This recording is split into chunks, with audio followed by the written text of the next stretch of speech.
կոչ եմ անում հիշեք, որ 10 տարի առաջ ես փառայք փաստաթուղթը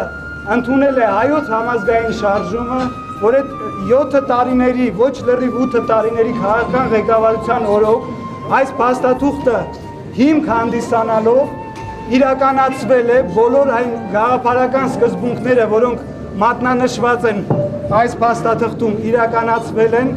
Լեռնային Ղարաբաղը ազատագրվել է, Լեռնային Ղարաբաղի շուրջ ստեղծվել է ապահովության գոտի։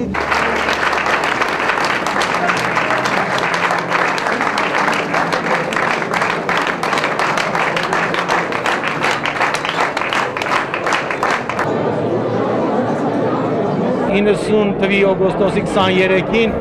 մենք դժվար ենք պատկերացնում, որ 1 տարի հետո իսկապես կնվաճենք իրական անկախությունը բոլոր հիմնավորված բոլոր իրավական օրենքներով։ Ընդհանրեն մի ամիս իշխանություն էր, ընդհանրեն մի քանի օր առաջ ընտրել էին Գերագույն խորհրդի նախագահ եւ առաջին լուրջ փաստաթուղթներ ընդունվում տասնամյակների համար։ Ինձ թվում է, որ այդ փաստաթուղթը արդեն մտել է պատմության մեջ եւ հիմքը դրված է, ուրիշ հարց եւ կգան այն մարդիկ, որոնք դա կիրականացնեն, ես համոզված եմ։ Ազգային քաղաքական միտքը առասարակ ազգը հայտնվել է մեծ փորձության առջև։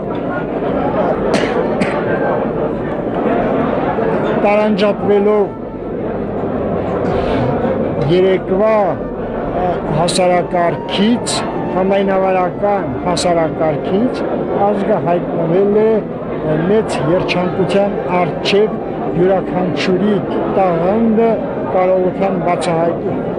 կարողությունը բացահայտելու մեծ հեռանկարի առջև, ինչի սահմանափակումները երեկվա հասարակարգի արատներն էին։